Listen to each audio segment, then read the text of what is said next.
পারিবারিক অশান্তি দূর করব কিভাবে? নেক্সট সন্তান পাওয়ার কোনো আমল আছে কিনা? জীবিত মা বাবার গুনাহের জন্য কি তাহাজ্জুদ বা অন্যান্য সালাতে আল্লাহর কাছে তাদের জন্য মাপ চাওয়া যাবে? আব্বুর পকেট থেকে না জানিয়ে টাকা নিলে গুনাহ হবে কিনা? আমার বাবা নামাজ পড়েন না, অনেক চেষ্টা করেও নামাজ পড়াতে পারি না, কিন্তু বাবার সাথে তো উচ্চ গলায় কথাও বলতে পারি না। এখন আমি কি করে বাবাকে নামাজের দিকে আনবো? লিখেছেন অতীব প্রয়োজনে ব্যাংক থেকে লোন নিলে গুনাহ হবে কিনা? ব্যাংক ঋণ নিয়ে বাড়ি করা যাবে কিনা? এমডি জোবায়েদ আইডি থেকে আপনি লিখেছেন আব্বুর পকেট থেকে না জানিয়ে টাকা নিলে গুনাহ হবে কিনা? বাবার পকেট থেকে সন্তান যদি না জানিয়ে টাকা নেন, তাহলে সেক্ষেত্রে যদি বাবা এবং সন্তানের মধ্যে একরকম বোঝাপড়া থাকে যে বাবা সন্তানকে পকেট থেকে এই সময় টাকা নিতে অনুমতি দেন বা এই ইস্যুতে টাকা নিতে চাইলে বাবা নিতে বলেন, এবং বাবা যদি এখন জানেন তাহলে তিনি অসন্তুষ্ট হবেন না, এই পর্যায়ে বোঝাপড়া থাকলে ঠিক আছে, এটা নেওয়া যাবে। কিন্তু সেরকম যদি না হয়, বরং আপনি এটা লুকোচুরি করে নিচ্ছেন, লুকিয়ে নিচ্ছেন, বাবা টের পেলে সেটা অসন্তুষ্ট হবেন, তিনি রাগ করবেন, নিষেধ করবেন, তিনি অনুমতি দিবেন না, তাহলে সেক্ষেত্রে সেটা অবশ্যই নাজায়েজ হবে, গুনাহ হবে।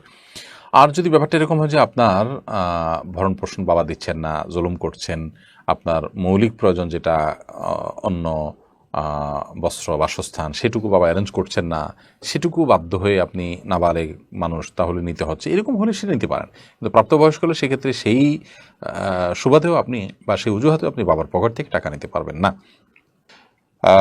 মারিয়া মাহমুদ আপনি লিখেছেন পারিবারিক অশান্তি দূর করব কিভাবে?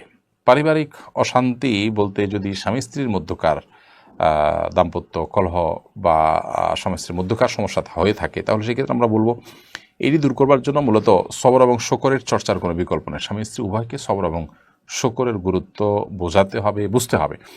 সবর এবং শকর এই দুটি পারিবারিক অশান্তি দূর করার মূল বিষয়।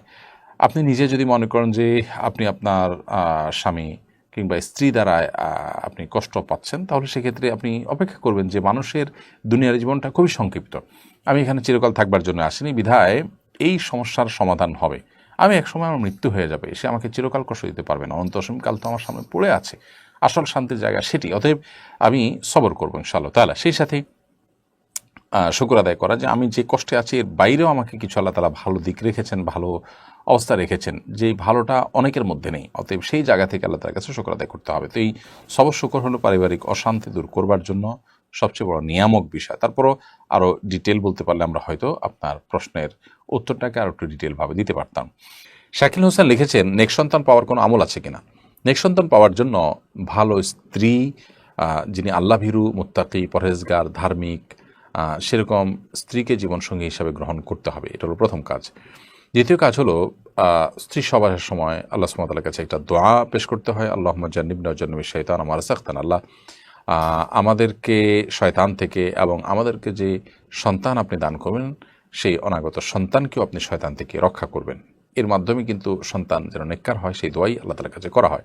সেই সাথে আল্লাহ তাআলার কাছে সাধারণ দোয়াগুলো করা যেতে পারে। সূরা ফুরকানের 14 নম্বর আয়াতে যে দোয়া আছে, রব্বানা হাব লানা মিন আজওয়াজিনা ওয়া যুররিয়াতিনা কুররাতা আয়ুন। আল্লাহ আমাদের জীবনসঙ্গী এবং সন্তান সন্ততিদেরকে আপনি আমাদের চক্ষু শীতলকারী বানিয়ে দিন এবং আমাদের মুত্তাকিদের ইমাম বানিয়ে দিন, দোয়া করা যেতে পারে। এর বাইরে নির্দিষ্ট করে আলাদা নেক্সট সন্তান পাওয়ার জন্য, সন্তান হচ্ছে না, সন্তানহীনতা দূর করার জন্য, ছেলে সন্তান হচ্ছে না সেটি হওয়ার জন্য, বা ভালো সন্তান আল্লাহর সন্তান যেন হয়, সেজন্য আল্লাহ তাআলার কাছে নির্দিষ্ট ফরম্যাটের দোয়া করতে পারেন, সাধারণ ফরম্যাটের বাইরে। সেই দোয়া বিভিন্ন নবী রাসূলগণ করেছেন, ইব্রাহিম আলাইহিস সালাম করেছেন, জাকারিয়া আলাইহিস সালাম করেছেন। যেমন রব্বি হাবলি মিনাস সালিহিন, হে আল্লাহ আপনি আমাকে নেককার সন্তান দান করুন। রব্বি লা তাদারনি ফারদা ওয়া আনতা খায়রুল ওয়ারিসিন, হে আল্লাহ আপনি আমাকে একা রেখে দিবেন না, আপনি সর্বোত্তম ওয়ারিস। এভাবে রব্বি হাবলি মিন লাদুনকা যুররিয়াতান তাইয়্যিবাহ ইন্নাকা সামিউদ দুআ, আল্লাহ আপনার পক্ষ থেকে আপনি আমাকে পবিত্র সন্তান, ভালো সন্তান দান করুন, আপনি দোয়া শ্রবণকারী। এইভাবে এই দোয়াগুলোর মাধ্যমে আল্লাহ তাআলার কাছে নেক্সট সন্তান কামনা করা যেতে পারে। দোয়াগুলো পড়ার নির্দিষ্ট কোনো সময় নেই, যে কোনো সময় আমরা আল্লাহর কাছে বেশি বেশি অর্থ বুঝে বুঝে নিবেদন করতে পারি। মাহফুজ জামান আপনি লিখেছেন জীবিত মা বাবার গুনাহের জন্য কি তাহাজ্জুদ বা অন্যান্য সালাতে আল্লাহর কাছে তাদের জন্য মাপ চাওয়া যাবে? জীবিত মা বাবার গুনাহের জন্য অবশ্যই আল্লাহ তাআলার কাছে আপনি মাপ চাইতে পারেন, সে তাহাজ্জুদে চাইতে পারেন, অন্যান্য সালাতে দোয়া কবুলের জায়গাগুলোতে মাসনুন দোয়া দিয়ে আল্লাহ তাআলার কাছে আপনি নিবেদন করতে পারেন। সালাতের পরে দোয়া কবুল হয়, সে সময় দোয়া করতে পারেন। অবশ্যই আপনি আল্লাহ তাআলার কাছে আপনার বাবা মার ক্ষমা প্রার্থনা তাদের জন্য আপনি করবেন, দোয়া করবেন। সাদিন আহমেদ আপনি লিখেছেন, আমার বাবা নামাজ পড়েন না, অনেক চেষ্টা করে নামাজ পড়াতে পারি না, কিন্তু বাবার সাথে তো উচ্চ গলায় কথাও বলতে পারি না। এখন আমি কি করে বাবাকে নামাজের দিকে আনবো? ভাই সাদিন, বাবাকে নামাজের দিকে আহ্বান করার জন্য আপনি বিনম্রভাবে এবং সুন্দরভাবে তাকে আহ্বান করবেন। কোনো কারণে যদি বাবা আপনার আহ্বান না শুনেন, আপনার কথা না শুনেন, তাহলে আপনি অন্য কাউকে দিয়ে চেষ্টা করতে পারেন। আপনি চোখের পানি ফেলে তার জন্য দোয়া করতে পারেন। এর বাইরে তাকে নামাজের দিকে আনবার জন্য আপনি দুর্ব্যবহার করা, তার সাথে বাজে ব্যবহার করার কিন্তু সুযোগ নেই, সেটি আপনার মাথায় রাখতে হবে। তামিমা নাসনিন চৌধুরী এআইডি থেকে আপনি লিখেছেন, ব্যাংক ঋণ নিয়ে বাড়ি করা যাবে কিনা। ব্যাংক থেকে যদি আপনি ইসলামী শরিয়া ভিত্তিক যে ব্যাংকগুলো আছে সেই ব্যাংকগুলো থেকে বা সাধারণ কনভেনশনাল ব্যাংকের ইসলামিক ব্যাংকিং উইং থেকে যদি ইসলামী ব্যাংকিং এর শর্তর আলোকে যদি লোন নেন, অর্থাৎ এক কথা সুদমুক্ত লোন যদি নেন, তাহলে সেটা জায়েজ হবে। সুদমুক্ত লোনের একটা প্রক্রিয়া এমন হতে পারে যে আপনাকে ব্যাংক কর্তৃপক্ষ বাড়ি নির্মাণের সামগ্রীগুলো কিনে দিলেন, কিনে তাদের একজন অফিসার আপনাকে হ্যান্ডওভার করলেন, অথবা তার ভাউচার কেনার পর আপনার কাছে হ্যান্ডওভার করে দিলেন। আপনি সে মালগুলো যখন স্থানান্তর করা হলো সেখান থেকে আপনি বুঝে নিলেন এবং সেটার মূল্য তারা বেশি ধরে আপনাকে কিস্তিটা পরিশোধ করতে দিল, তাহলে এটা জায়েজ হবে। কিন্তু আপনাকে থোক টাকা দিয়ে দিয়েছে এবং সেই টাকার এগেইনস্টে সুদ নিয়েছে বিভিন্ন নামে বেনামে ঘুরিয়ে ফিরিয়ে, তাহলে সেটা জায়েজ হবে না। অতএব ব্যাংক ঋণ নেওয়া জায়েজ আছে যদি এটা সুদমুক্ত হয়, আর যদি সুদযুক্ত হয় তাহলে সেক্ষেত্রে সেটি অন্য 10টি হারাম ঋণের মতোই হবে। জান্নাত ফ্যাশন হাউস এর দিকে আপনি লিখেছেন, অতীব প্রয়োজনে ব্যাংক থেকে লোন নিলে গুনাহ হবে কিনা। অতীব প্রয়োজন বলতে কি বোঝায়? আমরা সাধারণত ব্যবসায় আমি একটু মানে ব্যাক ফুটে পড়ে গেছি, এখন আমাকে একটু ঘুরে দাঁড়াতে হচ্ছে, অথবা এই জাতীয় প্রয়োজন আমরা মনে করি যে ব্যাংক লোন নিলে এটা হবে অতীব প্রয়োজন। মূলত যখন মানুষের জীবন রক্ষার প্রশ্ন হয়, অর্থাৎ এখন মানুষের বাঁচা মরার ব্যাপার, যেটা না হয় মানুষ মরে যাবে, তাহলে সেই ক্ষেত্রে হারাম খাদ্য গ্রহণ করার অনুমতি আল্লাহ তাআলা দিয়েছেন। কিন্তু মানে লোন শুধু লোন নেওয়াটা এরকম কোনো পরিস্থিতির সচরাচর বা সাধারণত হয় না। আমরা কোনো ক্ষেত্রে হয়তো ক্ষতিগ্রস্ত হব, তো ক্ষতিগ্রস্ত হলে আমি মরে যাবো, ব্যাপারটা এরকম না। এই ক্ষতি পোষানোর জন্য আমার হয়তো সময় লাগবে, বাট এর কারণে আমি মরে যাব, ব্যাপারটা সেই লেভেলের হয় না। অতএব এরকম ঠুনকো অজুহাতে কিন্তু আপনি সুদি লোন নিতে পারেন না। এমনি রাকিব ভুঁইয়া আপনি লিখেছেন, আমি যে কোনো সিদ্ধান্তে উঠুক থাকতে পারি না, বিভিন্ন চিন্তাভাবনা মাথায় চলে আসে, তাই আগের সিদ্ধান্ত থেকে পিছু হটি, এখন আমার করণীয় কি? দেখুন, প্রথমত আপনি কোনো একজন সাইক্লিস্ট দেখাতে পারেন, যার শরণাপন্ন হলে আপনার মধ্যে এ জাতীয় মানসিক সমস্যা, সিদ্ধান্তহীনতায় ভোগার সমস্যা দূর হতে পারে।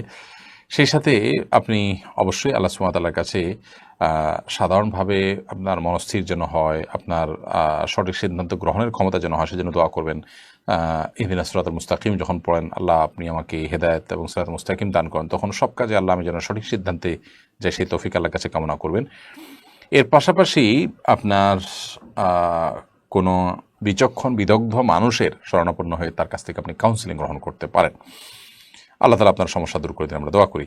সামিউল সরকার সোয়াদ আপনি লিখেছেন, কোর্ট থেকে কাগজ এনে সাইন করে নিলে কি বিয়ে হবে? কোর্ট থেকে কাগজ এনে সেখানে আপনি সাইন করে নিলে বিয়ে হবে কিনা? উত্তর হলো যে সেখানে যদি স্বামী স্ত্রী উভয়ে দুজন সাক্ষীর সামনে এক জায়গায় লেখা থাকে, আমি প্রস্তাব করলাম, অপক্ষ বলে আমি কবুল করলাম, এরকম লেখাজোখা থাকলে সেটা জায়েজ হবে। বাট শুধুমাত্র কাবিন নামাতে স্বামীর ঘরে স্বামীর নাম, স্ত্রীর ঘরে স্ত্রীর নাম লেখা থাকলো আর সেখানে সই করে দিলেন, এতে কিন্তু বিয়ে হবে না। লিখিত ফরম্যাটে বিয়ে হতে হলে এক পক্ষের প্রস্তাব থাকতে হবে যে অমুকের সন্তান, অমুকের কন্যা অমুকের সাথে এত টাকা মোহরের বিনিময়ে বিয়ের প্রস্তাব করছি, ও পক্ষ লিখবে আমি কবুল করেছি। এরকম ফরম্যাট যদি থাকে সেখানে স্বাক্ষর করলে বিয়ে হতে পারে। আখতারুল ইসলাম আবদুল্লাহ লিখেছেন, বয়স না মেলার কারণে অন্যের সার্টিফিকেট দিয়ে গার্মেন্টসে চাকরি নেওয়া কি বৈধ হবে?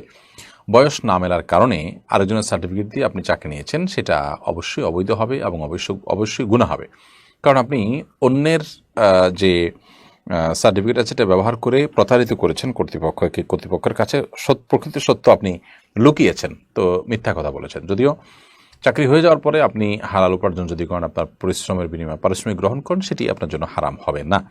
বাট আপনার এই কাজটা অবশ্যই গর্হিত কাজ হয়েছে, এর জন্য আল্লাহ তাআলার কাছে আপনার তবে নাসুহা করা উচিত এবং কায় মনোভাবকে তওবা করা উচিত এবং এ ধরনের গর্হিত কাজ যেন আর জীবনে কখনো না হয় সে মর্মে সংকল্প করা উচিত।